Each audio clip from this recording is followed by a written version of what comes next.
Sejam todos muito bem-vindas e bem-vindas ao Universo Compliance Podcast. Hoje que a gente está estreando uma nova temporada, uma temporada que a gente vai falar de temas sérios, sem ser sisudo, e a gente vai falar de temas como mulheres em compliance. E para estrear esse episódio, não me veio outra mulher à mente, a não ser essa grande mestre que inspira e vai falar de um tema com a gente aqui de um jeito muito simples, leve. Lembrando, é podcast, então a gente está seguindo a missão de fazer o compliance como você nunca ouviu. Eu estou aqui com a maravilhosa da Camila Gimene e eu vou apresentar ela, mas eu vou passar para ela rapidinho. Camila, seja muito bem-vinda ao Universo Compliance Podcast. Isa, é um super prazer estar aqui com você e muito bem-vindo a todos e a todas aí que vão acompanhar esse nosso bate-papo. Maravilhosa. Camila, na verdade, fazendo assim aquela rápida apresentação, né, gente? A Camila, ela foi CEO do maior escritório de direito digital do Brasil, do Opsi Bloom. Ela é sócia do Opsi Bloom. É um escritório que, na realidade, eu digo que é uma universidade. A gente já fui cliente, já consumi bastante também, já aprendi muito. E a Camila, além disso, ela é premiada como uma das melhores professoras, mestres, pela Legal Ethics and Compliance, que é a maior escola de compliance da América Latina. Ela que está ali na academia ensinando e ela vai trazer hoje para a gente aqui, vai dar uma palhinha para a gente aqui. Então, mais uma vez, Camila, assim, muito obrigada. E eu sei que para falar do digital, tecnologia, direito, fraudes, educação digital, é com ela. Ela consegue, de fato, transmitir o conhecimento. Então, assim, para a gente começar, Camila, eu queria... não quero me ater a LGPD, gente, mas não tem jeito. Todo mundo fica lá no LGPD e as empresas estão agora se atentando. Ainda tem muita gente se atentando e tem muita gente ainda cotando proposta. Eu vejo direto, né? A gente preciso me adequar à LGPD. Então, para a gente poder só dar uma quebrada no gelo, dizem que agora não pode mais postar a selfie do crush sem o consentimento dele. Dá uma ideia. Dá só uma ideia pra gente aí, Camila. Dá só um spoiler. Bom, Isa, então, para contextualizar aqui, né? LGPD, o que a gente está falando, é a Lei Geral de Proteção de Dados Pessoais, né? O Brasil teve aprovação dessa legislação em 2018. O nosso modelo brasileiro é muito inspirado no modelo europeu. A Europa é um grande polo de pensamento a respeito de proteção de dados pessoais e privacidade. E a LGPD, Isa, ela não é aplicável às pessoas físicas que estão tratando dados para fins exclusivamente particulares e não econômicos, tá? Então, quando a gente fala da foto do crush, Isa, você pode ter outros problemas que são relacionados ao casamento, ao crush, à inveja do crush, mas a LGPD a gente não vai ter problema. Às vezes vai rolar só aquela questão da imagem mesmo, né? Dependendo de quem é o crush, pode dar bom ou ruim, né? É o uso da imagem, né, Isa? Mas aí, se o crush também se sente à vontade de tirar uma foto com você, eu acho que tá tudo bem. Mas assim, aquele grupo do condomínio, o pessoal mandando, assim, ó, já falamos do crush, entendi. Grupo do condomínio, o pessoal mandando o nome da conta, o vizinho falando, enfim, do outro vizinho, e aí compartilha documento, aí a gente já entra num sinal de alerta, ou também ainda tá tranquilo?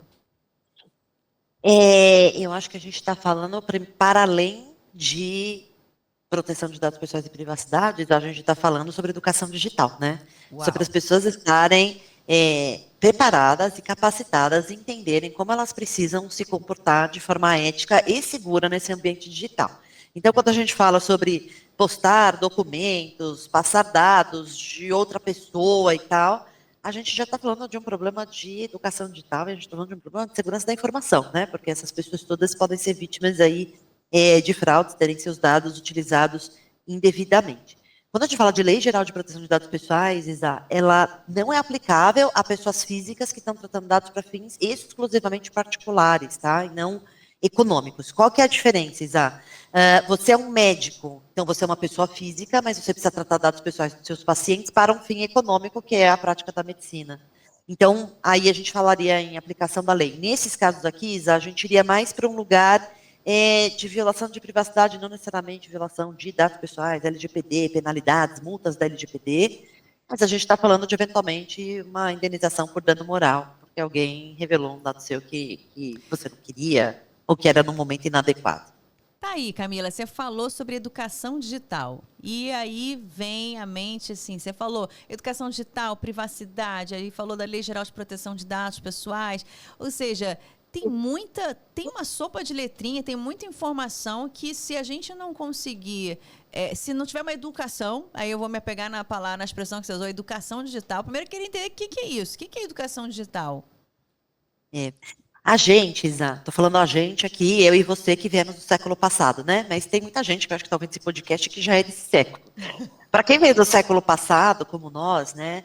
Nós somos imigrantes virtuais. Nós passamos por escolas analógicas, por famílias analógicas, e muito provavelmente a gente fez faculdades analógicas, né? Nós aqui que somos formados em Direito, a gente fez faculdades analógicas e a gente foi ter o primeiro contato com tecnologia muito provavelmente já na vida adulta, já nas primeiras experiências profissionais. Então, a nossa família, as nossas escolas não nos educaram sobre como a gente deveria usar essas ferramentas de forma ética e segura. A expectativa, Isa, é que os nativos digitais, ou seja, para quem nasce a partir dos anos 2000, nasce no mundo que já existe internet, que os nativos digitais eles já tivessem essa habilidade, já tivessem essa aptidão. E aí, veja só que interessante, né? Tem um estudo da OCDE, de alguns anos atrás, que fala com jovens de 13 a 17 anos, em mais de 70 países pelo mundo, sobre uso ético e seguro da internet. E as respostas são bem estarrecedoras, no sentido de que eles têm tanta informação hoje na internet que eles não conseguem mais ter discernimento sobre o que é um fato histórico e sobre o que é a opinião de alguém. Uau! Olha como é grave isso, né? Veja, nós vivemos uma era que era uma era de pouquíssimo acesso à informação, né? Se você queria acessar a informação, o que você tinha disponível? Na TV, então você tinha a Globo, o SBT, a Bandeirantes, a TV Cultura, pouquíssimos canais. Se você fosse olhar para a mídia impressa, você ia ver, sei lá, a Veja, o Estadão, a Folha. Então, você tinha um acesso muito restrito à informação. Se você quisesse se aprofundar muito numa informação, você precisava ter acesso à Barça, né? Então, você tinha que estudar numa escola Verdade. legal, que Galera tinha da uma Barça. biblioteca legal. Quem não sabe o que é Barça pode procurar no chat GPT Bota no e Google. descobrir o que Olha, a é. Camila já é evoluída. Chat GPT. Eu falei Google, é Chat GPT. Pede, pede para a inteligência artificial te ajudar a descobrir o que é. Mas, para quem vem, né, depois, e vem agora, a partir dos anos 2000, a expectativa era uma grande habilidade tecnológica e uma grande educação para lidar com isso. Mas o que os números mostram, Isa, é uma grande habilidade tecnológica, e aqui, para quem tem filho pequeno, tenho certeza que o filho de todo mundo pega o tablet, entra no YouTube, pula o vídeo da galinha pintadinha, pula o anúncio para ver o vídeo da galinha pintadinha, né? Consegue fazer um monte de coisas nem sendo alfabetizado ainda, mas não sabem ainda usar essas ferramentas de forma ética e segura. Então, a falta de percepção sobre segurança da informação, né? Que tipo de dado eu posso expor ou não nesse ambiente, a ideia de segurança física mesmo, né? Esse tipo de imagem pode me prejudicar no ambiente físico. A ideia de informações que são confidenciais, informações de negócio, por exemplo, né? As empresas hoje já têm a geração Z trabalhando, informações de negócio que não podem ser postadas, não podem ser publicadas, e aí tira-se foto de um evento, se publica. Então, quando eu falo em educação digital, Isa, eu estou me referindo ao processo de entendimento de riscos, benefícios e formas adequadas de comportamento nesse ambiente digital. Quando eu falo que o universo compliance é atual, é por isso, gente, porque estrear Mulheres em Compliance com a especialista, com um nome como Camila Gimenez no digital, no direito, na tecnologia, já começa a inspirar aqui. Eu já comecei, minha cabeça, enquanto você falava, minha cabeça já estava como, né? Assim, totalmente cheia de perguntas. E eu fiquei assim, como que a gente consegue, eu não sei, mitigar esses riscos que estão relacionados, primeiro, a uma ausência de nível de conhecimento, ou seja, uma falta de conhecimento da grande massa em relação Sim. aos riscos digitais que são inerentes, né, ao uso. Nossa, a gente vem para cá já no celular e as crianças, enquanto eu estou aqui, as crianças estão lá e estão acessando. E como que a gente mitiga esses riscos, Camila? Assim, para além de realmente buscar o conhecimento, a educação, em termos práticos, tem alguma dica que a gente possa aproveitar aqui a oportunidade, a audiência possa aproveitar a oportunidade para consumir? Sim, eu diria, Isaac, que tem várias camadas, tá? Não tem uma solução única. Quando a gente fala das empresas em ambiente corporativo, as empresas fazem, né, essa jornada de capacitação, de letramento. Vejo muitas empresas hoje em dia fazendo letramento em IA, né, pensando como a inteligência artificial vai impactar o negócio, como as pessoas precisam entender o mínimo de governança, estruturar um mínimo de governança dentro das companhias para o uso adequado da inteligência artificial. Então, dentro das companhias, eu vejo que é uma jornada de conscientização sobre segurança da informação, cada vez mais uma abordagem multidisciplinar, né? Chief Information Security Officer, Compliance Officer, Data Protection Officer, todo mundo trabalhando junto para conscientizar. Então, o que as empresas fazem muito é criar políticas, né, claras, objetivas, do's and don'ts, né, riscos, conscientizar através de treinamento e capacitação. Então, isso quando a gente fala dentro das empresas, eu estou falando aqui num pilar entre governança, capacitação e políticas escritas.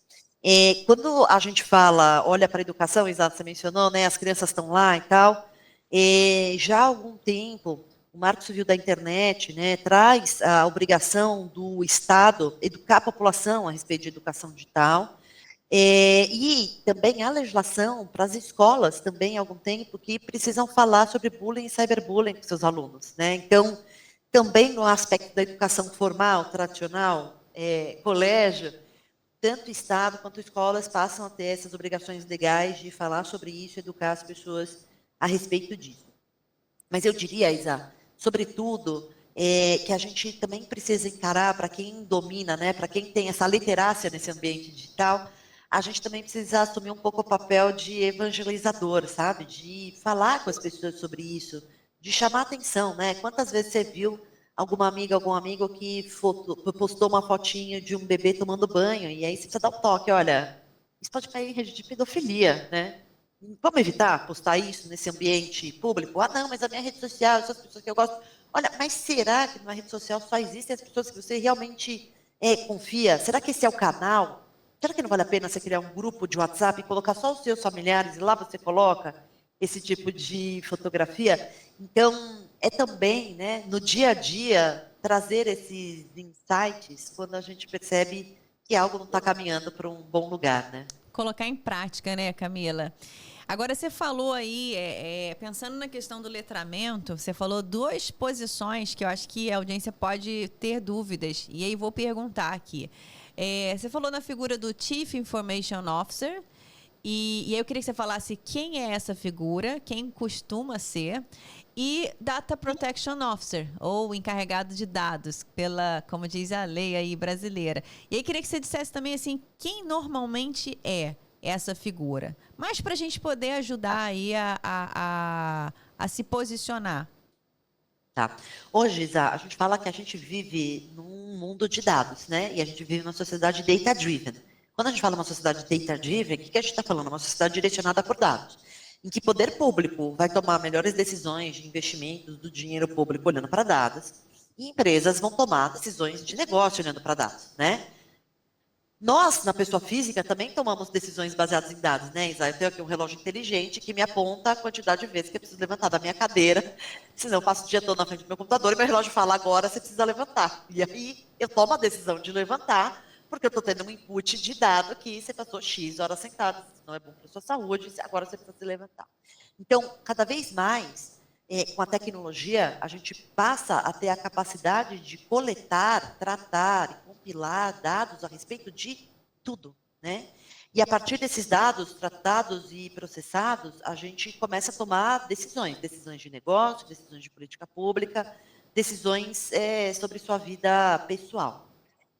Nessa perspectiva, as empresas também se prepararam do ponto de vista de governança e começaram a criar papéis e posições para fazer a gestão desse assunto dentro da empresa, né? Então, quando eu falo em Chief Information Security Officer, né, um CISO, uma CISO, essa é a sigla que a gente usa, é aquele profissional que normalmente tem uma formação em tecnologia e que a jornada dele é uma jornada de segurança da informação. Então, ele vai pensar, né? Aquela informação da empresa, a fórmula do produto, né, que é segredo de negócio, a fórmula do refrigerante que aquela empresa mais vende, a informação de marketing, da estratégia de marketing para o ano de 2025, os dados pessoais dos empregados que a empresa precisa tratar, né, e pela LGPD ela tem que ter critérios de segurança da informação.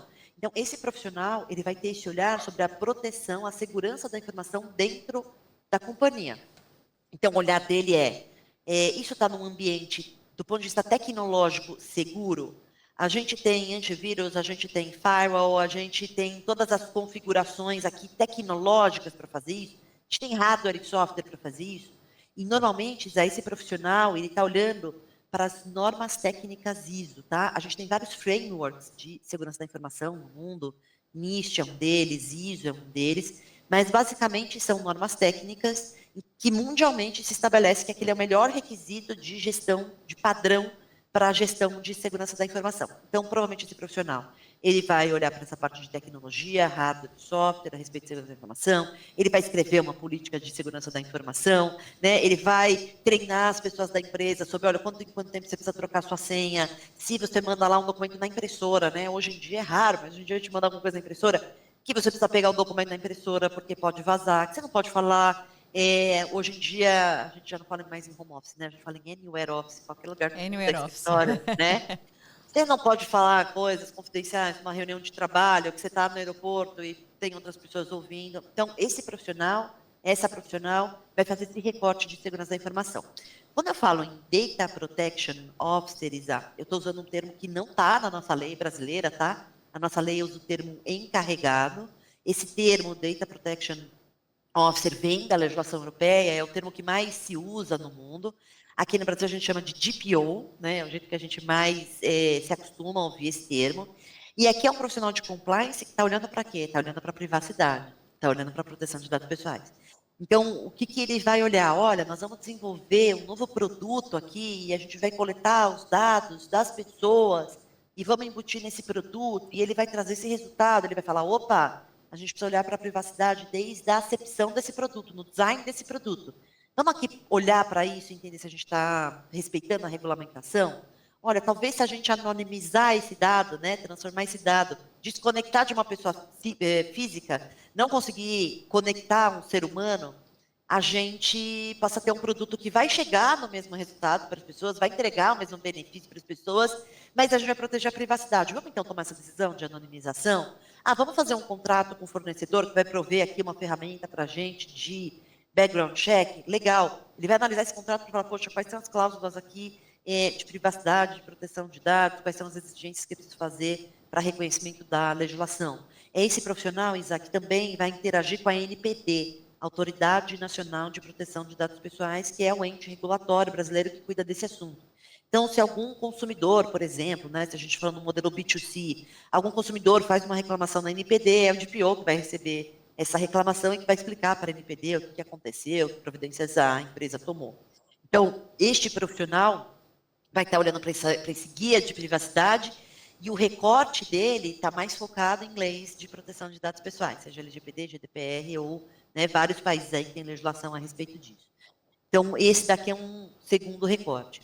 Quando a gente olha para um compliance officer, Isa, ou uma compliance officer, a gente está falando daquele profissional que vai ter um recorte de lei anticorrupção. Então, o olhar dele vai ser, não podemos pagar propina, não podemos pagar suborno quando a gente se relaciona com órgãos públicos, a gente precisa garantir que estamos respeitando a legislação, quais são as decisões, por exemplo, da AGU, quais são os acordos de leniência que estão sendo feitos para atos de corrupção. Então, o guia, né, e o recorte desse profissional é a respeito de conformidade. Conformidade, e aí mais especificamente, anticorrupção, não assédio, né, essa vertical. Então, Isa, quando a gente olha as linhas de defesa de uma empresa, a governança de uma empresa, né, grandes companhias hoje já conseguem ter essa estrutura de ter um compliance para segurança da informação, um compliance para a privacidade e o compliance aí o mais tradicional, que é super a sua jornada, né, que está olhando para as questões mais regulatórias. Na realidade, a gente diz que o universo é compliance, né, Camila? A gente diz que a conformidade... Eu gosto de definir o compliance como um sistema de gestão de riscos mesmo. Por isso que a gente coloca assim, universo compliance, que tem compliance para tudo que é frente. Então, tem para o digital, tem pro... Olha, a Camila trouxe aqui uma diferença crucial para você, de fato, profissionalizar um serviço, um trabalho de segurança da informação e de coleta de dados, ou seja, pessoais. Mas um insight que eu quero trazer aqui, Isa, e eu acho que isso é uma virada de chave de carreira, inclusive, para quem está nos ouvindo, perceba que esses assuntos, eles são interconectados. Perfeito. Então, cada vez mais, a gente precisa de profissionais técnicos, ultra especializados em um único assunto, sem dúvida. Sim, essa jornada vai existir, sem dúvida. É necessário ter um super especialista, mas cada vez mais, Isa, o super especialista ele também precisa olhar para fora e entender que há conexões, entende? Porque a pessoa de privacidade, ela precisa entender de segurança da informação, ela precisa entender de tecnologia. Porque hoje, Isa, a gente não está tratando dado pessoal em folha de papel ao maço. Perfeito. A empresa não coleta dado pessoal num caderno, ela está fazendo isso com tecnologia. Então, quem é de privacidade precisa ter esse olhar de tecnologia de segurança da informação. Quem é de segurança da informação precisa ter esse olhar de, poxa, tem leis aqui que regulamentam a proteção de dados pessoais, né? Eu preciso ter controles e critérios para também atender essas legislações. Quem é do compliance, que está olhando a questão anticorrupção, também precisa olhar para isso. Poxa, eu vou fazer aqui um background check, uma investigação, mas eu preciso estar conectado com proteção de dados pessoais, porque senão eu posso fazer uma investigação que depois se entende que é ilegal porque violou dados pessoais. Então, cada vez mais, Isaí, eu acho que é a grande virada de chave de carreira, é quando você consegue ter conhecimento sobre vários assuntos e conecta esses assuntos. Então, eu te diria que não são caixinhas isoladas, tá? São vasos comunicantes e quanto mais os profissionais conseguirem ter essa flexibilidade, essa fluidez, mais adiante vai a carreira. Até porque, né, Camila? Não, perfeito, assim, até porque o empresário, ele não consegue contratar todas esses profissionais, né?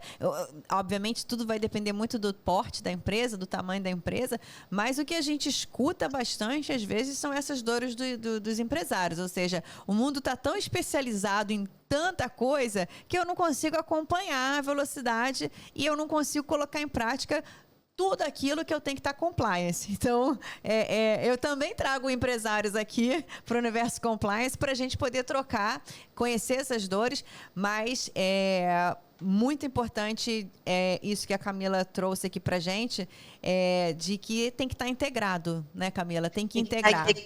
Tem que integrar, Isa, e mais do que isso, né? Hoje a gente vive num mundo que a velocidade das coisas, o timing é absolutamente outro, né? Então, eu já diria que assim, precisa estar integrado, precisa rodar, mas também precisa olhar para frente, né? As empresas já estão usando inteligência artificial. E a gente já tem no judiciário, Isa, muitos processos tratando desse assunto. Em especial, no mundo, né? Em especial, o grande polo sobre isso, de discussão judicial, é os Estados Unidos, em que grandes veículos de comunicação, o The New York Times, o The Intercept, eles estão movendo ações contra as empresas desenvolvedoras de tecnologia de inteligência artificial, como OpenAI, Microsoft, para discutir, por exemplo, sobre essas empresas consomem essas bases de dados de notícias jornalísticas para treinar as ferramentas, para essas ferramentas gerarem os resultados. E o que eles estão dizendo poxa, será que isso não viola direitos autorais? Uau! Uau! Indústria da música ajuizando ação contra plataformas de IA que produzem música digital, dizendo, olha, vocês estão consumindo as bibliotecas digitais de música para poder treinar a ferramenta para gerar um resultado, mas esse resultado viola nossos direitos autorais. E o quanto, Isa, isso já está no dia a dia das empresas, tá? Se a sua empresa não tem uma política Se a sua empresa não tem governança de IA, saiba que está todo mundo usando. É o que a gente chama de Shadow IT. Infraestrutura de tecnologia que está na sombra, que está no escuro, que você nem sabe. Ou que você está contratando o fornecedor está usando e você nem sabe, né? Existem, por exemplo, discussões no Brasil de empresas que contrataram outras empresas, agências de publicidade que usaram IA para gerar um anúncio, e há uma discussão sobre, por exemplo, a voz que está sendo utilizada aqui, se aquela voz é de um ser humano, se a ferramenta criou uma voz sintética, se é um uso lícito ou não. Então, Isa, é Como preciso... descobre, Camila? Como descobre isso? Tecnicamente, Isa, a ferramenta, a gente tem vários tipos de ferramentas, né? Existem ferramentas hoje que te pagam, por exemplo, para você ceder a sua voz, né? E aí a sua voz vira uma amostra dentro de várias vozes que a ferramenta pode usar e pode replicar. Então, existe até um mercado remunerado para isso. De outro lado, as ferramentas também têm hoje capacidade de tecnologia para criar a voz sintética, né? É a voz de um robô, não é a voz de um ser humano. E isso, tecnicamente, teria que fazer uma análise pericial dentro de um ambiente de uma empresa de IA para conseguir atestar isso tecnicamente. Mas eu acho que o meu grande ponto aqui, Isa, tudo isso precisa se comunicar, né? Muitas, a depender, lógico, aqui, se eu estiver falando de uma realidade de grandes empresas multinacionais, elas têm essa estrutura. Para quem não está nesse lugar ainda, talvez a estrutura vai ser mais enxuta, né? Vai ser um compliance officer que também vai olhar para a privacidade, também pode olhar para a segurança da informação, né? Quanto mais multidisciplinar o profissional, mais isso é viável. Muitas empresas que usam consultorias externas, porque não conseguem ter estrutura para fazer internamente, às vezes uma consultoria externa consegue entrar com um custo mais competitivo, que faça mais sentido, mas, sobretudo, Isa, quero dizer, precisa estar conectado com o que está vindo pela frente, sabe? Porque já está acontecendo. O uso de inteligência artificial já está dentro das empresas. Já é uma Sim, realidade, né? é uma realidade. Talvez não institucionalizada, talvez a empresa não tenha uma ferramenta dela própria, que ela licenciou, mas as pessoas estão usando os seus smartphones usando o chat GPT, né? E a empresa não tem nem ideia que está rolando. Então, estar conectado também, ter esse olhar de futuro é super importante para a gente falar em conformidade digital, exato, compliance Bom, digital. agora vocês vão entender por que eu convidei uma das maiores advogadas do Brasil. Na minha opinião, a maior, tá? Na minha opinião. Mas, gente, tem aí uma das maiores advogadas do digital do Brasil. E eu queria, vocês entenderam, né? Até aqui vocês já estão entendendo, já estão conseguindo acompanhar o papo, que é muito conteúdo para uma mulher só. Ela concentra tudo ali, mas ela é maravilhosa porque ela compartilha, então ela doa, ela é especial demais. E aí eu queria, Camila, assim, partindo para esse tópico agora de falar da sua trajetória, né? Para até inspirar outras mulheres e homens também, enfim, e a todos e todas, queria que você contasse um pouquinho para a gente, assim, primeiro. Quem que é a Camila Gimene? Olha, Isa, primeiro, quando eu fiz faculdade, lá no final dos anos 90, começo dos anos 2000, não se falava sobre esses assuntos dentro das universidades, né? Hoje, inclusive, já tem faculdades que têm cadeiras específicas, eu coordeno curso de pós-graduação na Escola Paulista de Direito sobre isso, enfim, já existem vários cursos sobre isso. Mas na época sequer se falava sobre isso, Isa. E aí eu dei muita sorte de estar na hora certa, no lugar certo, porque logo no início de carreira, assim, eu não tinha nem um ano de formada, eu fui chamada para estar no escritório Apsiblum, fundado pelo Renato Apsiblum, né? O Que Papa. é aí, Né? exatamente, um dos pioneiros e maiores expoentes a pensar nesses assuntos no Brasil, né?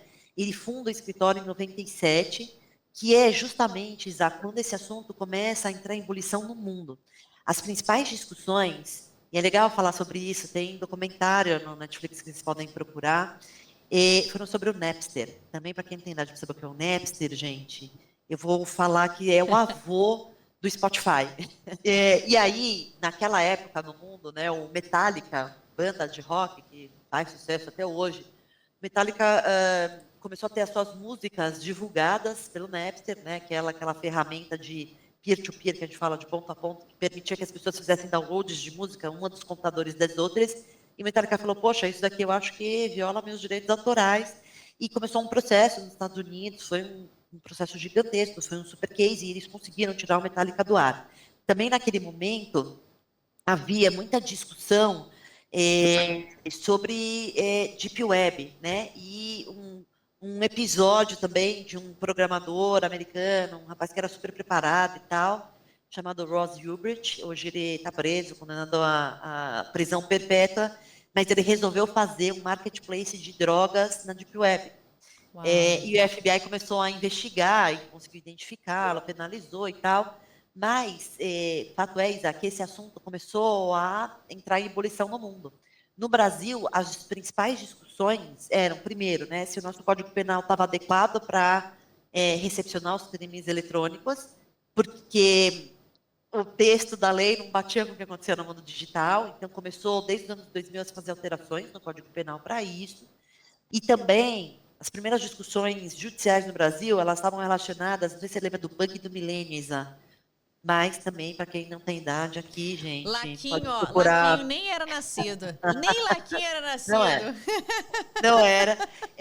Mas o século ia virar, a gente achava, né, as empresas produtoras de software tinham receio que, pela forma como elas tinham programado, eles não iam conseguir virar de 1999 a data para 2000, e que talvez os sistemas não funcionassem. Então, as primeiras discussões no Brasil se tratavam de defesa do consumidor, né, de quem tinha licenciado aquele software, se tudo ia parar, se ia ser uma tragédia, garantir a operação desses sistemas. No final, nada aconteceu, todo mundo sobreviveu, viu, Isa, ao bug do milênio. O bug do milênio não veio, ficou só na promessa.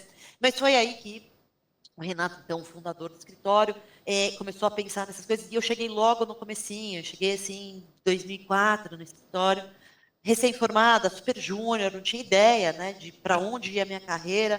Sabe aquele começo de carreira, Isa, que você só precisa pagar boleto. Então, assim, qualquer oportunidade que te derem, você está dentro.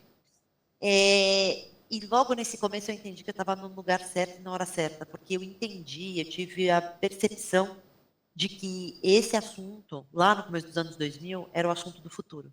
Uau. E quem conseguisse dominar esses temas e navegar nesses mares, certamente estaria à frente do mercado. Então, fui me especializando, fui estudando. Naquele momento, Isa, não tinha curso, não tinha livro, a gente ia pesquisar doutrina, jurisprudência fora do Brasil, não tinha no nosso idioma, não tinha Google Translator, né? Então, era assim, uma jornada muito, muito, muito mais difícil.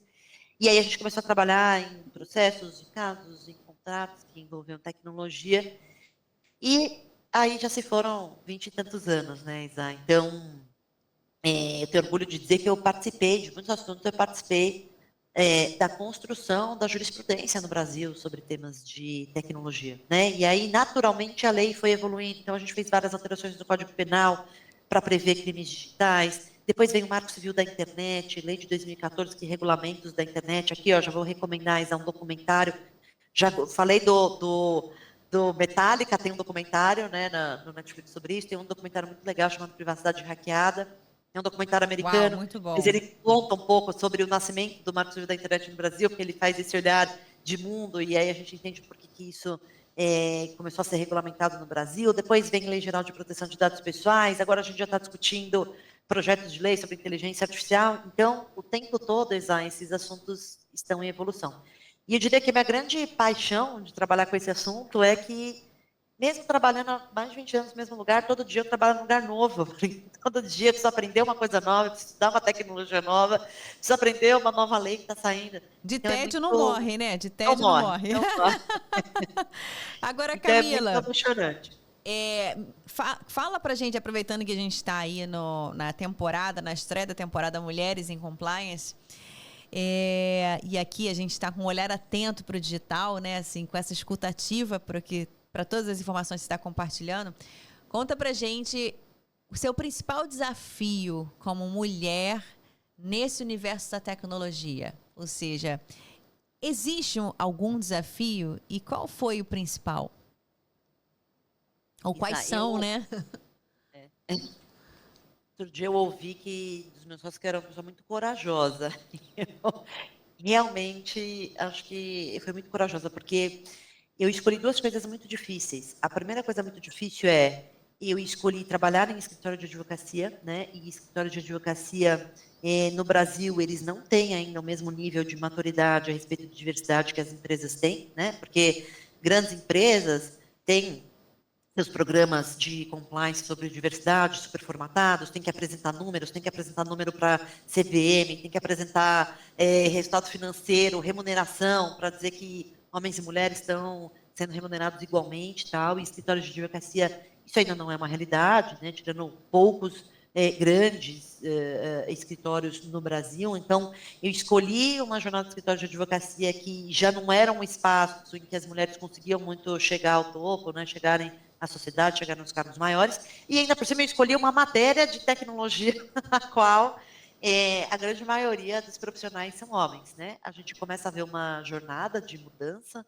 nesse mercado, mas a grande maioria de desenvolvedores de tecnologia, engenheiros de software, nas faculdades cada vez mais esse número está ficando equilibrado, mas no mercado a gente ainda vê que é um mercado muito masculino. Então, eu escolhi 2 lugares em que ascender profissionalmente foram bem desafiadores.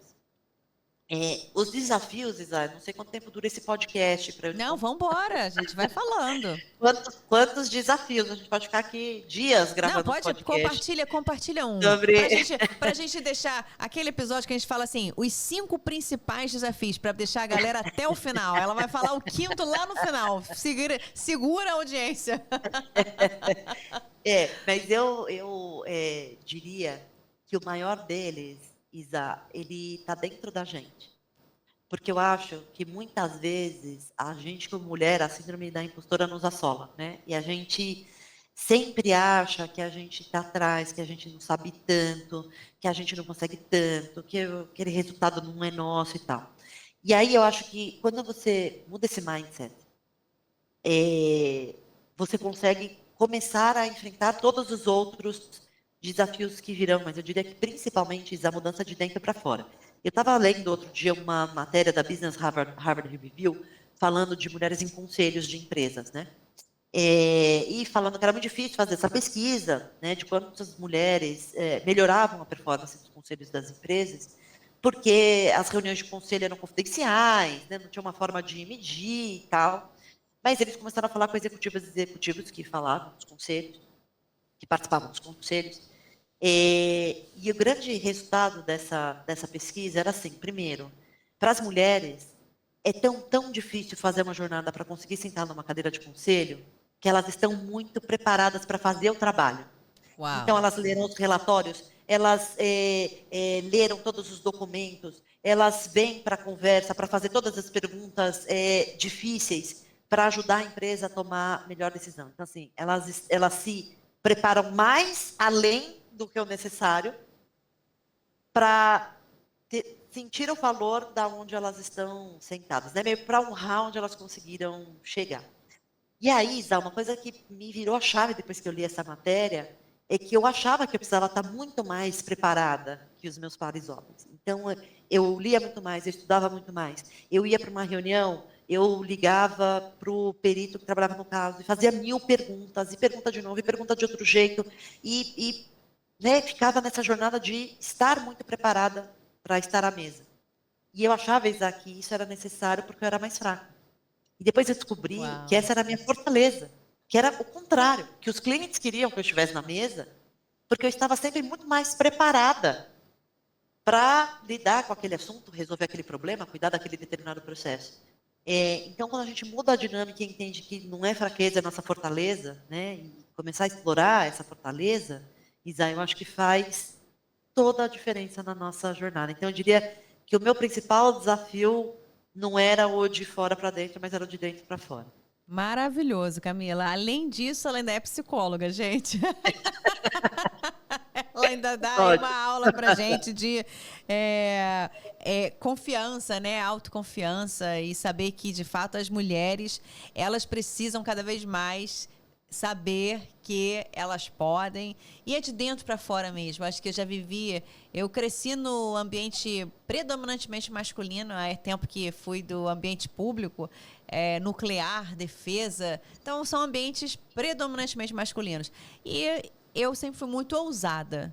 Então, a ousadia da mulher também, ela é um fator muito importante. E de dentro para fora, eu concordo com você, Camila. Acho que quando a gente ousa, tudo que a gente produz está dentro da gente. Então, quando a gente olha para dentro e produz e deixa ir para fora, olha, as mulheres, não sei não, mas o mundo é nosso. Posso, posso dar uma outra dica também, Isa, que me ajudou muito nessa jornada. Existe um workshop do Google focado em desenvolvimento de mulheres líderes chamado You Are Remarkable, né? Tipo, você é Uau! incrível. E nesse workshop eles falam muito, mulheres procurem, tá? É disponível online, você You are encontra remarkable. gratuito. Exato. Várias mulheres no Brasil que fazem e dão esse workshop, e eu, felizmente, tive a oportunidade de participar de um, e ele fala um pouco sobre o exercício do músculo da autopromoção, Isa. Sabe por quê? Porque a gente não fala das nossas conquistas. Não. A gente espera que os outros reconheçam as nossas conquistas.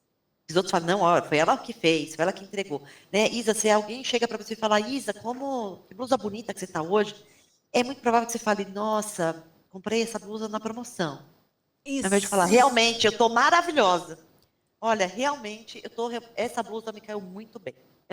A gente não é educada para isso, né? Socialmente. É quase uma culpa, né? Parece uma culpa. Existem vários estudos científicos que mostram que homens que falam a respeito das suas conquistas e vitórias são lidos pela sociedade como homens potentes, bem-sucedidos e tal, e mulheres que falam sobre isso são lidas como tá se achando, né, tá fora da caixinha e tal. Mas se a gente não falar sobre as nossas conquistas, Isa, ninguém vai falar por nós. Né? Então, falar, eu fiz esse projeto, eu construí a Eu governança, liderei, né? né? Tá.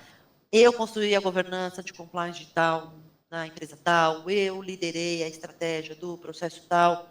Isso não é feio, não é ruim, e é sobre suas entregas. Né? Isso não quer dizer que você não vai trabalhar em equipe, que você não respeite seus colegas, que você não tem uma cultura colaborativa, mas para nós mulheres que é um esforço especial falar sobre isso, eu super recomendo que façam esse Exercício, né? workshop do Google e façam esse exercício de começar a verbalizar sobre as conquistas. Vai ser um pouco estranho, vai ser um pouco difícil, talvez você encontre algum tipo de resistência, mas você vai perceber também que do ponto de vista de carreira, você vai conseguir progredir bastante. E aproveitando que então a temporada é Mulheres em Compliance, você acha que o grande problema das mulheres são as próprias mulheres? Nossa, frase de impacto essa, hein, Isa? Uau! Essa corta e entrega para o universo compliance. Eu acho que não, Isa, porque se fosse só isso, era mais fácil de resolver, né? Eu Eu escuto acho que muitas mulheres sempre. O problema das mulheres é que tem sempre uma outra mulher que está ali, ao invés de estar ajudando, estendendo as mãos, puxando, ajudando a se posicionar, a fazer exatamente o que você falou. Foi ela que liderou, foi ela que fez. Isso aqui foi ela que fez, foi ela que entregou. Isso fui eu. E, enfim, mentalidade. É o que você falou da mente, né? Mindset, sim. mentalidade, cultura. O que você acha? Fala com a gente, Camila. Fala comigo. Eu acho que não, Isa. Eu acho que a gente tem séculos e séculos e séculos, né, de uma cultura patriarcal que calou, que silenciou, né, mulheres. Eu acho que a gente tem uma jornada ainda muito grande para ser feita. Então, eu acho que sim, existem mulheres machistas e é um desafio. Mas eu não acho que é o único problema. Eu acho que a gente tem uma questão social, cultural, enraizada Cultura. mesmo.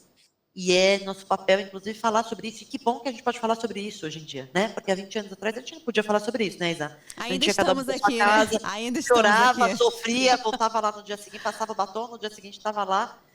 Mas hoje a gente pode falar sobre isso e até sobre essa mudança de mindset, Isa. Sei aqui que na sua audiência você também tem muitas mulheres advogadas que estão em escritórios de advocacia. E justamente para mudar esse jogo e mudar esse mercado, Isa, eu, com outras 10 mulheres, fundamos um coletivo chamado Ser a CEO, um coletivo que busca impulsionar mulheres para cargos de liderança em escritórios de advocacia, né? Então, nosso nicho é bem Maravilhoso. específico. A gente quer ajudar essas mulheres a se tornarem líderes, managing partners, sócias, CEOs, diretoras executivas dos escritórios, sejam os seus próprios escritórios, sejam os outros escritórios que elas trabalhem. Vou deixar aqui, Isa, para quem quiser se conectar, fazer parte do coletivo, pode encontrar a gente no LinkedIn, também no Instagram. A gente faz várias iniciativas, a gente faz cafés e trazemos outras mulheres e homens de mercado que podem nos ajudar a desenvolver as nossas habilidades, as nossas skills, as nossas competências, sejam as nossas pessoais, para sermos pessoas melhores, né? Não dá para ser líder se você não tiver uma jornada de desenvolvimento pessoal, mas também competências de gestão, administração de negócio, jurídico. Fala Então, pra gente de procurem novo aí, Camila, pra gente botar aí na barrinha da fala da Camila, ser a CEO. ser.a.ceo. Vocês vão encontrar aí no LinkedIn e no Instagram, lá vocês encontram um formulário, vocês podem se inscrever, a partir do momento que você está conectado com a gente, você começa a receber os convites para os eventos, workshops, enfim, tudo que a gente pode trocar. A gente tem um grupo hoje, uma comunidade no WhatsApp com mais de 500 mulheres do Brasil todo, né, que são de escritório de advocacia, e é isso, Isaac, que se apoiam, que se ajudam, que dão protagonismo para outras mulheres, e eu acho que não, o problema da mulher não é outra mulher, não. Muito bom. Até porque talvez até isso mesmo seja até machismo, né? Mais uma vez colocando a culpa nas mulheres. A culpa está sempre Exato, nas né? mulheres. É a culpa de ter mãe, é a culpa de não ser mãe, é a culpa de ser profissional, não estar na família, é a culpa de casar, de não querer casar, enfim. A nossa jornada é sempre uma jornada da culpa, né? Da culpa e do Aliás, julgamento social, mas por isso que a gente vai se reunir e se ajudar para não conseguir, para evitar essas ciladas, né, que às vezes nos pegam. maravilhoso. Ser a CEO é para mulheres que estão exercendo papel nos escritórios de advocacia e para aquelas que também querem entrar nos escritórios ou criar seu próprio escritório. Como é que é, Camila? Pode ser, Isa. A ideia, o que a gente vê, né, que os números de mulheres em escritórios de advocacia que estão em posições de liderança, que são sócias, gestoras, ou CEOs, é muito pequeno. Há uma pesquisa da Análise de Advocacia, né, que é um dos principais rankings brasileiros de advogados e advogadas, e eles fizeram um ranking específico para mulheres, inclusive para dar protagonismo para essas mulheres. E eles fizeram uma pesquisa há uns 2, 3 anos atrás, na época que eu estava como CEO do escritório, que dizia que são 17 mulheres no Brasil para cada 100 homens na posição de CEO de escritório de advocacia. Então, Uau! a gente tem um gap muito grande, né? As mulheres hoje, elas são maioria nas faculdades de direito, isso é Brasil e Estados Unidos, então dentro das salas de aula nós somos maioria, então não significa que não estamos conseguindo chegar ao ensino superior, estamos chegando em maioria. Quando a gente olha os números das OABs, né? A OAB hoje é um equilíbrio entre homens e mulheres. Quando a gente olha para empresas, né, diretores e diretoras jurídicas, VPs e VPs jurídicos, o número é muito semelhante, muito parecido, está muito próximo ali, homens e mulheres, mas quando a gente olha para o escritório de advocacia, a gente vê esse gap enorme. Então, o coletivo é para ajudar essas mulheres a alçar voo e conseguir ocupar essas posições, né? Então, sejam para as que Sensacional. já chegaram lá, Isa, as que já chegaram lá, a gente faz uma rede de networking, né? A gente se apoia, se ajuda. Então, por exemplo, no meu escritório já trabalha com direito digital, alguém me procura para uma demanda de direito ambiental, eu vou direcionar para uma mulher desse grupo que cuida, sei lá, tem um escritório criminal, mas ela precisa fazer uma investigação digital, ela me encaminha, então a gente gera negócios também entre nós, para aquelas que já chegaram, a gente se aprimora, e para quem quer chegar, a gente está dando a Ah, mão eu quero também. ser CEO, eu quero ser a CEO. Vamos fazer a É publi da convidadíssima. ser a CEO, que na verdade é isso, é um ambiente onde as pessoas se conectam e tem prosperidade, né? Acho que você falou agora aí, se há uma ajuda mútua e ela não é do meio ambiente, mas ela passa para alguém que é. Então, a galera que está se formando agora, eu vejo muitas mulheres se formando ou já estão formadas, estudando muitos anos para concurso e querem se reposicionar. Às vezes é o lugar para se inserir também, né, Eu Camila? vi ontem, Isa, eu li uma matéria da Conquer, né, que é uma escola de negócios, e a matéria era que as mulheres são as que menos fazem networking no mundo. Sim. E Então, né, precisa. como que a gente vai fazer negócio, se posicionar no mercado, gerar mais clientes? Como a gente vai fazer tudo isso se a gente não fizer networking, né? Eu, eu, E as eu- nossas referências, elas sempre foram masculinas, né? Então, é o jeito que os homens fazem. Mas a gente não faz do jeito que os homens fazem, a gente faz de outro jeito. E a gente precisa aprender, né, esse a jeito. gente Então, a gente precisa começa a se aprender. conectar dentro da nossa comunidade, dentro das mulheres que também têm posições semelhantes no mercado para depois poder ampliar isso. Eu me recordo que eu fiz o curso de formação para conselheiros de administração no IBGC e tivemos uma professora maravilhosa falando sobre o mercado das mulheres, o posicionamento das mulheres historicamente, né, na humanidade. E foi muito interessante que ela, num determinado momento, ela chamou a atenção para o Congresso, né? A gente estudou ali os números, os dados do Congresso e dá para entender tudo isso que a Camila falou. Mulheres, achei incrível esse dado, são as que menos se articulam no mundo. As mulheres, elas não fazem networking.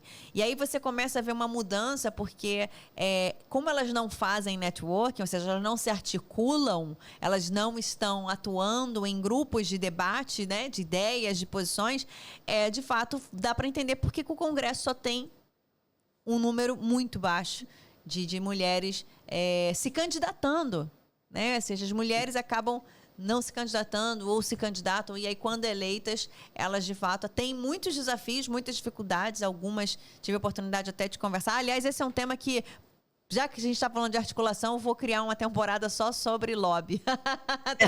trazer a mulherada. Pois é. Agora, Isa, eu queria conectar isso com outra coisa também, que a gente precisa estar bem informada, que são vieses discriminatórios de algoritmos, né? Todos os dias a gente vai ter cada vez, a gente já e a gente vai viver num mundo que vai ser cada vez mais impactados por algoritmos, né? Decisões tomadas por inteligência artificial. E essas decisões, elas podem levar em conta recortes de gênero que a gente nem se dá conta. E aí eu vou te dar alguns exemplos aqui, tá? E não quero dizer que a inteligência artificial é ruim, pelo contrário, é ótima, uma ferramenta incrível. Mas como a gente tem gaps sociais, a ferramenta começa a reproduzir esses gaps sociais.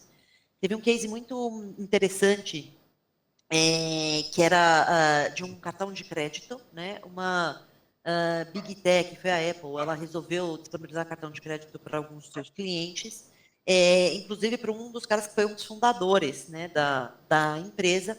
E ele e a esposa tinham o mesmo padrão de vida, o mesmo perfil de renda, ambos eram executivos, muito bem-sucedidos, no Vale do Silício, mesma idade, mesmo perfil de saúde e tal. E eles perceberam que o cartão de crédito que ele recebeu tinha um crédito 10 vezes maior que o crédito dela. Uau! O dele era maior? O dele era maior. E por que isso acontece, né? Não é porque a ferramenta é ruim. Isso acontece porque a gente está olhando para a base de dados histórica. E se a gente olha para a base de dados histórica, mulheres são donas de 1% de toda a propriedade no mundo. Então, quando a ferramenta olha para trás, fala, bom, se mulher só tem 1% da propriedade no mundo, significa dizer que mulher não tem dinheiro, então eu não posso dar crédito para uma mulher que não tem dinheiro. Percebe? Então, a gente vai ser cada vez mais impactados por decisões assim, e a gente já começa a ver várias iniciativas, né? Então, legislações falando que as ferramentas já não podem ter vieses discriminatórios, né? Até a Lei Geral de Proteção de Dados Pessoais já traz um pouco isso, né? Da não discriminação. A gente vai precisar de cada vez mais mulheres, Isa, nesse mercado de tecnologia que a gente fala codar, né? Que está escrevendo o código-fonte dessas ferramentas. A gente vai precisar de mais diversidade nos treinamentos das ferramentas de inteligência artificial, para que tenham fotos de homens, de mulheres, de pessoas brancas, de pessoas negras, de pessoas diversas, né? Para que as ferramentas possam ser treinadas com bases de dados diversas. Tem um projeto muito legal da ONU chamado Hey, Update My Voice, né? Que é Oi, atualiza a minha voz. Se você perceber hoje, a maioria das assistentes virtuais que a gente usa, elas têm nome de mulher, elas têm voz de mulher. Isso quer dizer o quê? Que mulher é submissa, mulher só está aqui para ser assistente, mulher não está aqui para protagonizar? Para preparar relatório, ata de reunião. Para fazer a ata da reunião. Né? Então, se você olha para Siri, para Alexa, Cortana, todas são mulheres com voz de mulher. Então, a proposta é que as ferramentas venham com uma voz sem gênero, que você possa adequar e escolher a voz que você quiser depois, mas que de fábrica já vem assim.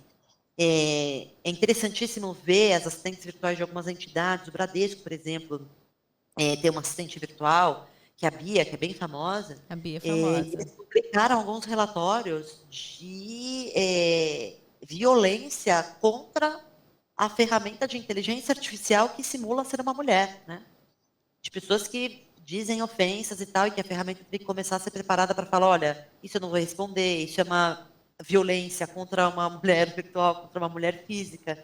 Então, é um pouco sobre isso. Eu acho que a gente também vai ter que estar muito conectado com o que está vindo, para garantir que a gente possa extrair os melhores dessas ferramentas, né? Muito Que esses gaps conectado. sociais, exatamente, que esses gaps sociais não prejudiquem. E aí a gente está falando no final do dia, Isa, de compliance, né? De compliance.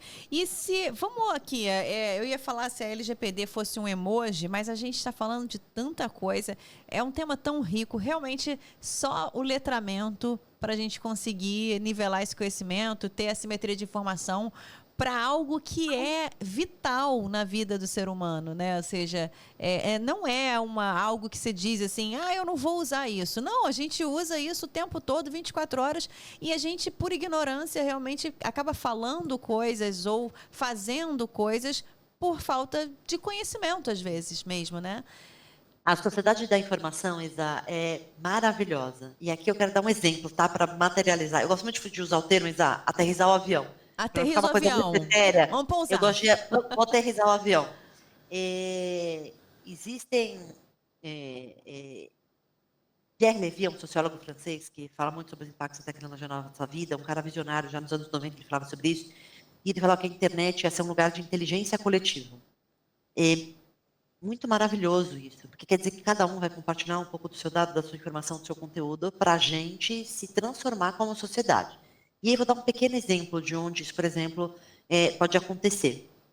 A IBM tem uma ferramenta de inteligência artificial que já existe há muito tempo, chamada Watson, e ela tem sido muito utilizada no campo da medicina, né? Tem uma aplicação muito forte em medicina. Ou seja, ela está ajudando os médicos a diagnosticarem melhor. Teve um caso de uma senhora no Japão, que ela ficou durante 11 meses tentando ter um diagnóstico clínico com médicos super preparados, super capacitados, mas eles não conseguiam descobrir o que ela tinha um tipo de leucemia raríssimo. E eles resolveram usar a ferramenta para ajudar no diagnóstico. Isa, a ferramenta, em 10 minutos, fez uma sugestão de diagnóstico correto. Uau.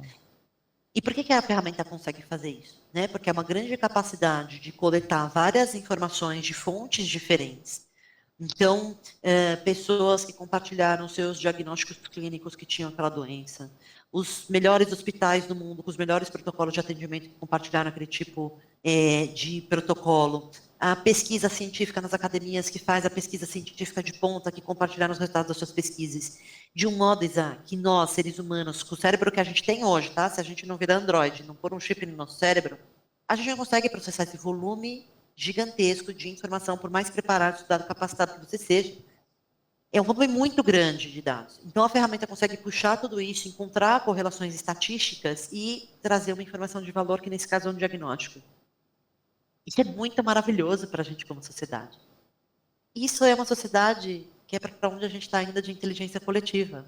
Né? Não, e a nossa mente está até uma bugada, né? Eu falo assim, buga total, porque eu me recordo que quando a gente estava adequando na empresa a LGPD, e a gente, obviamente, nós convidamos a Camila para um letramento, porque todo mundo precisava, né, entender que raio era esse, que sopa de letrinha era essa. Tinha gente achando que era até...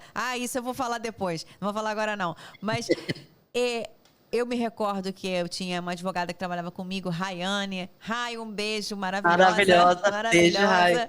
Que ela dizia o seguinte, olha, procura-se um unicórnio. Ela dizia, esse profissional com essa capacidade de saber tudo. Aí eu brincava e dizia assim, não, a gente já achou, a Camila tá aqui. A Camila, ela consegue passear e navegar nesses diferentes universos. E realmente, por isso o universo compliance, porque são muitas especificidades, particularidades, peculiaridades. E tudo isso para dizer o seguinte... ela falou, ela resumiu isso tudo no unicórnio, na cabeça dela, né?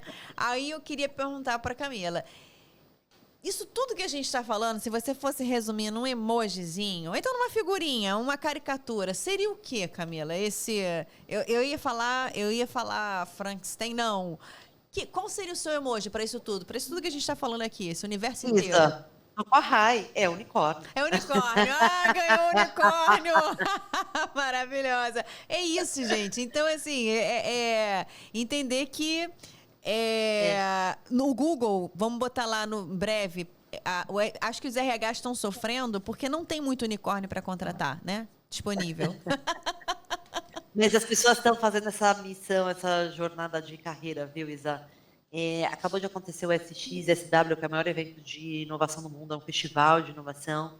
Minha sócia querida Dani Serafina, que é uma super referência nesse assunto, foi lá acompanhar, trouxe para a gente, né, os principais temas.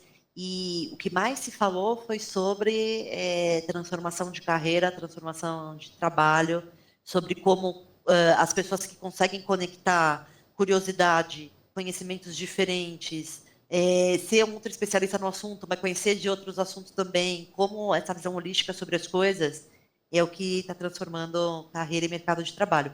Eu só queria complementar, Isa, né? Estou falando aqui de um lado super de jornada, de governança corporativa, estou falando da inteligência artificial, trazendo soluções maravilhosas para a gente, como uma sociedade de inteligência coletiva, mas hoje, o momento que a gente vive, Isa, ainda é um momento muito delicado, né? Para quem assistiu a série Adolescência, que acabou de sair na Netflix, é uma das séries mais vistas do mundo, mostra um pouco Maravilhosa. também sobre o desafio de educar crianças e adolescentes nesse mundo hiperconectado, né, e de radicalização e de polarização, e como isso também está afetando a sociedade, está afetando democracias, está afetando o desenvolvimento mesmo desses jovens, né? Então, quando a gente olha para esse assunto, a gente percebe que tem muito de regulação, lei, conformidade, negócio, business e tal, mas também é algo que está impactando a nossa vida ali no dia a dia, né? É o bullying que a criança está sofrendo no Instagram agora. Então, a gente está falando de algo que está disruptando as sociedades, aí que vai disruptar ainda mais, né? A onda de inteligência artificial, Amy Webb, uma futurista americana, também super recomendo que vocês sigam. Eu gosto muito de acompanhar futuristas e eu tenho um carinho especial por Maravilhoso. mulheres futuristas. Amy Webb é a americana, a principal referência no mundo. De brasileira, eu gosto muito de duas. A Marta Gabriel é uma, e a Mônica Magalhães é outra. A Mônica Magalhães, provavelmente vocês vão achar nas redes com o perfil She Loves Future, né? Ela ama o futuro. Que falam muito sobre o que está por vir, né? O que é a próxima onda. E a inteligência artificial, Isa, provavelmente vai ser um impacto social comparado com a invenção da roda, com a criação da energia elétrica, com a descoberta do petróleo. A gente está falando nesse nível de impacto social que a gente vai viver, né? E nós somos a primeira e a única geração da humanidade que vê um mundo totalmente analógico e agora enfrenta o desafio de ver um mundo totalmente digital. Então, talvez a gente vai ter que buscar aí muita sabedoria, né, para saber como navegar aí nesses mares do presente e do futuro. A gente vai ter que contar com o universo para isso, né? A gente vai ter que ter a ajuda do universo. E aí, eu quero entrar com você você falou do Caixa Preta, vou até fazer uma adaptação assim, porque, quer dizer, do adolescência, e aí eu quero entrar no episódio Caixa Preta com você, porque é quase que a gente tem a sensação de que tem o controle, às vezes, tem a sensação de que tem o domínio, né, das coisas. E aí essa série, o Netflix, que está passando na Netflix, Adolescência, ela acaba despertando isso muito nas mães e os grupos de escolas, os pediatras. E aí começou realmente, né, uma reflexão muito voltada para esse tema, que é de todos. É um tema que é de todos. Às vezes, seja na condição de mãe, de pai, de tio, de avó, tá todo mundo preocupado, né? E eu vejo assim, conversando com os avós, minha mãe, por exemplo, ela é outra geração e ela olha atenta os netos. E ela estranha, porque é outra cultura, é o que você falou aí, é outra formação, tem outra mentalidade. Algumas coisas muito boas, diferentes, e outras coisas não tão boas e que seria muito bom se eles tivessem tido a oportunidade de ter tido o analógico. Eles não conhecem o analógico. Então, o manual é algo que não está na realidade dele, na rotina dele. E aí, queria, assim, Obviamente, né, Camila, você tem muita experiência, muito estudo também, não só a prática, né, mas muito estudo. Ela compartilhou com a gente aqui inúmeras grandes, notórias e profissionais e também aplicativos e contas no perfil do Instagram. Mas eu tenho, assim, sob essa perspectiva da criança, né, e da privacidade, existe algum ponto de atenção para mitigar riscos que a gente pode ter nesse universo da tecnologia, assim, que vai permeando tecnologia direito, ou seja, é algo muito técnico, mas que talvez você dissesse assim, compliance a gente soluciona a causa raiz, né? Tem que olhar a causa raiz. Então, olhando para essa carta, pegando essa carta, criança, tecnologia digital, adolescência, existe alguma ferramenta que a gente consiga manejar, ou seja, ter um controle, ter um olhar mais atento para o que está acontecendo nesse universo, Camila? E assim, o que está acontecendo? Além de... As mães... Tem muita mãe que não sabe. Tem muita mãe que sabe. Tem muita mãe que acha que sabe. Pais, né? Eu digo mãe, pais, em geral. Isa, instrumentos jurídicos a gente tem alguns, tá? Então, por exemplo, a gente já tem legislação que fala sobre celulares nas escolas, né? A gente tem legislação que traz responsabilidade para as escolas conversar a respeito de bullying e cyberbullying com os alunos. Marco Civil da Internet, aquela lei que eu falei, né, que regulamenta a responsabilidade de players de internet no Brasil, ela traz uma previsão de que os pais eles podem usar aplicativos de controle parental. Existem inúmeros aplicativos, procura na sua App Store, né, dependendo do seu sistema operacional aí, se você usa Android, se você usa iCloud, mas existem vários aplicativos de controle parental em que você consegue acompanhar o que essa criança, essa adolescente faz, o que você consegue bloquear, o que você consegue travar, mas, sobretudo, eu acho que ferramenta tecnológica sozinha, Isa, ela não é eficiente.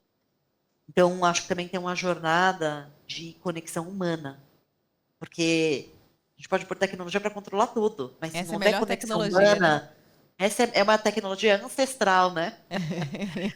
E é a que mais funciona até hoje. Então, olhando do ponto de vista regulatório, tá? A Marco Civil Internet, então, que traz a questão de os pais podem sim instalar ferramentas, softwares de controle parental, e traz essa obrigação do Estado, né? Falar sobre educação digital. Lei Geral de Proteção de Dados Pessoais, ela tem um capítulo lá específico sobre o tratamento de dados pessoais para criança e adolescente. Sociedade Brasileira de Pediatria tem vários conteúdos a respeito disso, então eles fazem recomendações até de a partir de qual idade deve-se ou não usar telas, né? Qual que é a repercussão disso na formação cerebral, na formação física mesmo, dessas crianças e adolescentes.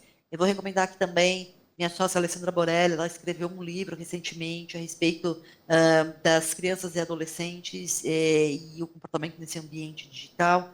Então, eu diria, Isaac, são várias ferramentas. Legalmente, a gente tem vários instrumentos, tecnicamente, a gente tem várias ferramentas, mas eu acho que enquanto a gente não voltar para a conexão humana, tenho dúvidas se todos os instrumentos jurídicos e tecnológicos que a gente tem serão eficientes para tratar disso, né? E eu acho que a série retrata um pouco isso, né? Um pai carinhoso, é um pai preocupado, são pais preocupados, mas estão nesse mundo, como todo mundo, tentando, lutando, trabalhando 16 horas por dia e tal, e aí, em algum momento eles se dão conta que, poxa, em algum momento a gente perdeu a conexão humana, né? Então, acho que é por aí um pouco o caminho, mas acho que não tem uma resposta pronta, não. Não, eu gosto da Camila porque a Camila é sofisticada, ela é altamente lapidada. Você vê que o quadro Caixa Preta, ela foi super delicada quando ela disse que se a gente parar para pensar, o que é caixa preta na aviação, né? Ali, aquilo dali é o núcleo duro, onde concentra as informações, em que você vai entender o problema, a causa raiz. Nesse universo, ela trouxe que, de fato, a informação-chave é a conexão humana. Né? Cada vez mais. Ou seja, pais conversem, interajam, atuem porque de fato acompanhar esse universo todo não é algo tão simples. Agora, Camila, eu queria muito ficar com a Camila assim, uma hora, 2 horas, 3 horas. Eu gosto porque a gente está estreando a temporada Mulheres em Compliance e o nosso próxima temporada vai ser inteligência artificial. E aí ela volta e a gente continua com ela viajando, porque vai ser muito bom. Ela vai, enfim, alimentando a gente. E esse é um exercício de doação que ela faz. Eu acho que muito na missão de difundir cada vez mais essa cultura, né, Camila? Que é algo que tem que estar sendo água mole, pedra dura, tanto bate até que fura. E aí eu quero que a gente faça um quadro agora divertido para a gente poder chegar. Estamos chegando ao fim do nosso quadro. Eu quero falar com você uma emoção, obviamente. A galera já conhece esse quadro divertidamente. Eu falo as emoções, ela me diz o que vem à mente. E eu quero fazer aqui uma provocação. Obviamente, ela, mulher, seguiu tecnologia e direito, entrou para o nicho digital. Mulher, digital, compliance. E eu quero que ela, pensando nisso, pensando nesse universo, Camila, eu vou te falar as emoções e você me diz o que vem à mente. Tá bem. Papum. Então, topa? Tô com medo, mas vamos. Vamos com Então, medo mesmo. então vamos. Bom, quando eu falo alegria, o que vem na mente dessa mulher? Tecnologia, compliance digital, o que vem na mente dessa mulher? Quando eu vejo a tecnologia ajudando a gente a ter uma sociedade melhor, quando eu vejo que a gente consegue extrair o melhor dessas ferramentas, Isaac. Quando eu vejo, por exemplo, que essas ferramentas de inteligência artificial na medicina sendo usada em hospital público para garantir que pessoas carentes consigam ter acesso ao diagnóstico mais rápido e deixam de morrer porque são diagnosticadas mais rápido porque a tecnologia ajudou. Então, uma grande alegria ver essas coisas se materializando, se concretizando, essa inteligência coletiva. Uau, muito bom. Raiva, Camila? Raiva? Raiva. Isa, eu diria que raiva eu tenho das fraudes digitais, Isa, porque eu vejo o mundo assim das fraudes digitais explodindo, né?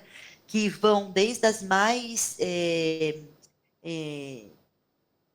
das menores, né? Alguém cria um perfil falso de WhatsApp e manda para sua mãe pedindo um pagamento para você e Putz, tal.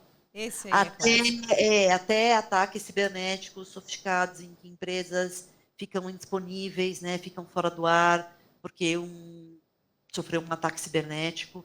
Esse é um mercado, hoje a gente já fala até de, né, hacker, crime as a service, ataque cibernético as a service, terceirização desse tipo de serviço. Então, tenho muita raiva da gente estar usando essas Raiva. ferramentas tão potentes para fraudar as pessoas. Raiva. Não, eu aposto que a galera que está ouvindo se identificou. Raiva daquele que muda a foto no WhatsApp para dizer que é você, ou então aquele que está ligando para sua mãe, para os seus pais idosos, para dizer que está com seu filho. Olha, raiva total. É realmente. Não tinha ouvido falar. Crime as a service. Crime as a service. É exatamente Gente isso. que entende muito de tecnologia e que vende esse conhecimento técnico para viabilizar ataques cibernéticos, fraudes Raiva, digitais. muita raiva. Muita raiva. Medo. Nossa, que difícil essa, Isa. Medo. Medo. Tem medo, não vou falar. Eu tenho um pouco de medo de quais serão os gaps sociais que a inteligência artificial talvez possa reforçar, né? Eu contei um pouco aqui o das mulheres, da questão de gênero, mas eu acho que a gente vai ter uma revolução muito intensa no mercado de trabalho. Novas profissões virão, a gente vai aprender a usar essas ferramentas, elas vão nos apoiar no desenvolvimento do nosso trabalho e tal, mas eu tenho medo de, será que vai ficar algum gap? Será que vai ficar alguma camada? Por exemplo, se a gente vai ter todos os caminhões autônomos e inteligentes, será que as pessoas que dirigem caminhão vão estar capacitadas para o próximo emprego ou será que elas vão ficar à margem da sociedade? Eu tenho um pouco de medo de quais serão os gaps sociais que talvez essa tecnologia possa nos trazer como consequência. Uau, muito bom. Tristeza. Eu tenho muita tristeza, Isa, quando eu vejo também as tecnologias sendo utilizadas para manipulação de democracia, para fake Fake news, news. para Triste. desinformação. Eu acho muito, muito triste, né? Porque a gente está usando tecnologia de ponta para se comportar como se a gente estivesse na era das cavernas. Então, quando eu percebo que a gente está mexendo em lugares que os resultados são muito negativos, né? E acho que a gente vai viver ainda mais um mundo de deepfake, que a gente não vai mais nem saber, a inteligência artificial vai reproduzir de uma forma tão sofisticada que a gente sempre vai ficar nesse dilema, será que isso é verdade ou não, né? Então, acho que usar tecnologia para desinformação é muito triste. Não, triste, e eu acho que ela acaba se confundindo com a próxima, com a última emoção aqui, para quem sabe, quem viu o filme, é, é, pode ser um case absurdo. De repente você pode falar um case qualquer, porque ela fica muito entre a tristeza, mas é um nojinho. Nojo. Nossa, isso. Nojo, exato. Nojo eu tenho de quem vaza nude. Vaza nude, nude, nojo. Porque isso é muito golpe baixo. Em 2025, você vai ofender alguém, e aí você vaza um nude, e não precisa dizer que a maior vítima desse crime são mulheres, né? Dos 20 anos que eu tenho de carreira, todos os vazamentos de nude que eu vi, acho que foi uma vez de um homem, nossa, essa maioria de mulheres, para tentar de alguma forma intimidá-las, Nossa, nojo. envergonhá-las.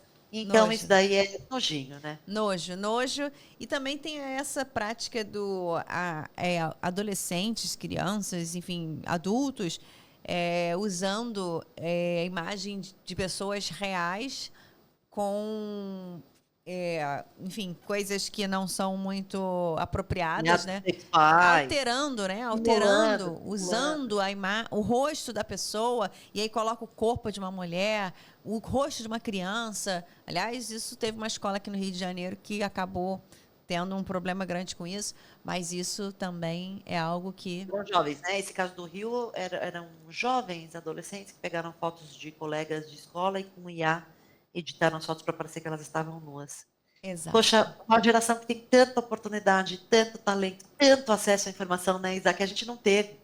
Tanto acesso à informação e aí vai usar tecnologia para isso. Poxa. Camila, você como especialista, o que você diria para essas crianças e jovens que estão fazendo uso da inteligência artificial para alterar, para adulterar imagens de colegas reais, enfim, de familiares de outras pessoas? Dá um choque de realidade. Não faça com outro o que você não quer que faça consigo mesmo. Acho que essa é muito antiga, Isa, mas eu acho que ela é uma premissa sempre válida, né? Maravilhoso. Gostaria de se ver lá? Não, né? Muito bom, muito Pronto. bom. E agora a gente vai para o quadro Dica da Camila, aproveitando que a gente está aqui com ela e que dica de ouro de especialista no digital hoje cada vez mais tem valor e ela consegue trazer essas situações práticas que às vezes a pessoa não estava se atentando, às vezes a pessoa estava... Primeira coisa, tem muita gente que acha caro, né? É caro, não, isso não é para mim. Então, aquela dica de ouro, Camila, para a gente poder fortalecer ainda mais essa cultura que ela não tem... É um caminho sem volta. Ou ela fortalece ou a gente é engolido.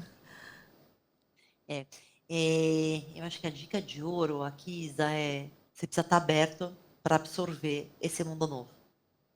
Não adianta resistir. A resistência não vai nos levar a lugar nenhum.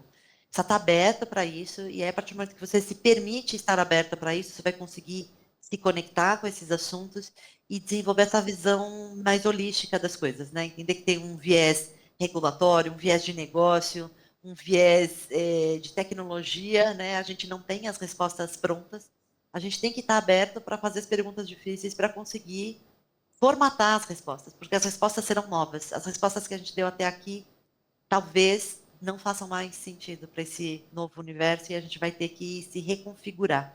Então, eu diria, a grande dica, Isa, esteja aberta para se reconfigurar. Maravilhoso, Camila. Então, em outras palavras, a gente pode entender que digital, educação digital, LGPD, privacidade, fraudes, vieses, tudo isso que a gente falou aqui de vieses discriminatórios, tudo isso, na verdade, não é só uma questão de lei, não é só uma questão de estar na lei, é uma questão de dignidade, né, das pessoas e que a gente, na realidade, tem uma necessidade de fazer todo esse manejo entre tecnologia e a dignidade dessa pessoa, que é um direito constitucional, né? E, obviamente, a gente sabe que construir com pessoas como a Camila do lado deixa a gente mais segura, deixa a gente mais confortável, porque a gente consegue, de fato, entender. Então, almas como a da Camila ajudam a gente a construir um país melhor, um Brasil mais educado, um Brasil mais consciente. E a gente aqui no Universo Compliance agradece muito esse bate-papo que a gente teve hoje aqui. E poder construir essas pontes com almas como a sua faz, de fato, toda a diferença. Então, eu queria muito agradecer o seu tempo, que eu digo que tempo é uma das coisas mais preciosas que existe na face da Terra. E a gente tem que, de fato, aproveitar com pessoas como a Camila, que está aí doando um pouquinho para ceder aqui para a gente no Universo Compliance essa cultura que cada vez mais tem que entrar ou a gente é engolido, né, Camila? No final do dia, tudo sobre ética, né, Isa? Tudo sobre ética. Eu super agradeço, Isa, a oportunidade. Muito bom estar aqui com vocês hoje. Espero ter ajudado vocês a conhecer um pouco mais o assunto. Eu sempre gosto de encerrar as minhas falas, né, que além de advogada, eu também sou professora e eu sou filha de professores de pai e mãe, né? Eu sempre achei que a educação podia ajudar a gente a ter uma sociedade melhor, no meu caso nem que seja uma sociedade digital melhor. Então queria pedir aqui, me sigam no LinkedIn, Camila com dois L, Gimene com J. Sigam também as redes do meu escritório, Opsi Bloom. A gente está em todas as redes, a gente publica muito conteúdo a respeito desses assuntos. O tempo todo a gente está atualizando aí o mercado a respeito dessas questões. E siga meu coletivo, até para fazer parte, se você for uma mulher em escritório de advocacia, ser a CEO no LinkedIn e no Instagram. Isa, super prazer. Muito, muito, muito obrigada. Amei o papo, foi ótimo. Doeu? Não doeu, Nem né? um pouquinho. Viu? Nem um pouquinho. Eu sempre falo que bater papo no Universo Compliance é isso. Tem que ter humor, tem que ter conhecimento, obviamente. Eu só trago. Você vê que eu só trago a galera que é no nível da Camila.